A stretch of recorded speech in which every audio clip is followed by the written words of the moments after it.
अब गया श्राद्ध की विधि क्या है? गया श्राद्ध की विधि है कि किसी धर्मनिष्ठ व्यक्ति के मन में गया श्राद्ध का संकल्प जगे तो सबसे पहले उसको अपने पितरों का आवाहन करके घर पर श्राद्ध करना चाहिए और क्षौर कर्म करा करके घर पर विधिवत श्राद्ध करके और उन पितरों को फिर साथ लेकर चलना चाहिए। फिर पहला श्राद्ध अपने घर पर, दूसरा श्राद्ध तीर्थराज प्रयाग में त्रिवेणी संगम में, चौथा श्राद्ध वाराणसी में मणिकर्णिका पर, और फिर पुनपुन नदी के पास श्राद्ध करना चाहिए और पुनपुन नदी को पार करके फिर गया में प्रवेश करके विधिवत 16 श्राद्ध संपन्न करने चाहिए। ब्राह्मणों को तृप्त करके तब आना चाहिए। ये है पूरी शास्त्रीय विधि। घर से चले और फिर घर आकर के उस अनुष्ठान को पूर्ण करें। हर व्यक्ति को गया, भगवान श्री राम गया श्राद्ध करने गए हैं। भगवान श्री राम गया श्राद्ध करने गए हैं। राम जी की धर्मनिष्ठा की परीक्षा लेने के लिए दशरथ जी आए। हाँ, राम जी ने जैसे ही पिंडदान किया तो तुरंत गया जी की घटना है तो राम दशरथ जी का हाथ आ गया पिंड लेने के लिए। अब बड़ी समस्या, पिताजी खुद हाथ निकल आया वहां। अब पिताजी के हाथ में पिंड दें कि कुशापर पिंड दें, और श्राद्ध में बोल सकते नहीं। तो भगवान श्री राम तो धर्म विग्रह हैं, उन्होंने कहा पिता के हाथ में पिंड देने की विधि नहीं है, कुशा पर जो आवाहन किया गया है वो कुश ग्रंथि पर पिंड देने की विधि है। तो जैसे ही कुश पर उन्होंने पिंडदान किया, दशरथ जी प्रकट हो गए। कहा वत्स, मैं तुम्हारी धर्मनिष्ठा की परीक्षा लेने आया था, कहीं भावुकता में तुम शास्त्राज्ञा का उल्लंघन तो नहीं करते हो?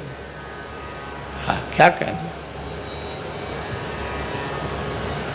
जाने के बाद राम जी ने जानकी जी को थोड़ी फटकार लगाई है।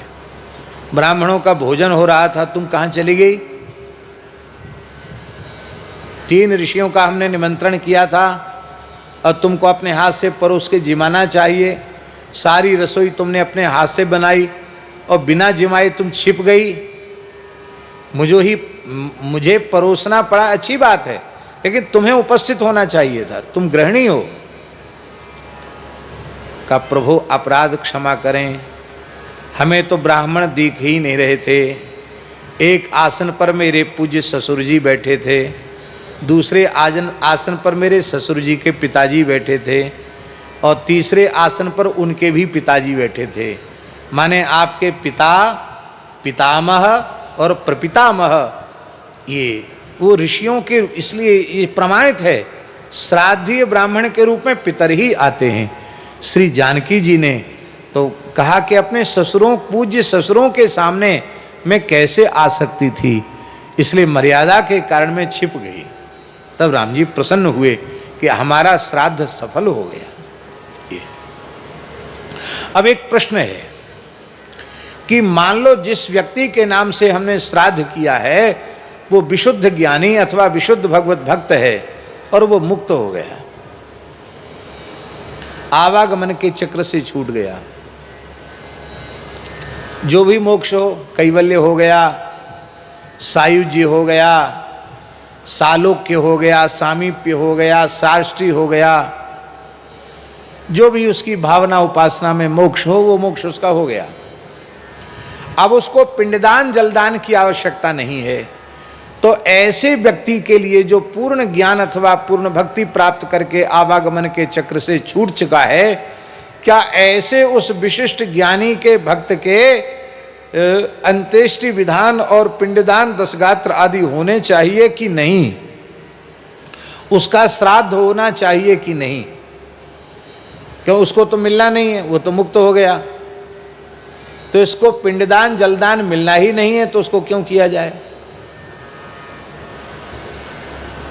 यह एक प्रश्न है और इसका समाधान भी भगवान व्यास ने पुराणों में दिया है। वो कहते नहीं, ऐसे लोग जो मुक्त हो चुके हैं उनका भी श्राद्ध तर्पण आदि श्रद्धा पूर्वक सविधि होना चाहिए। क्यों?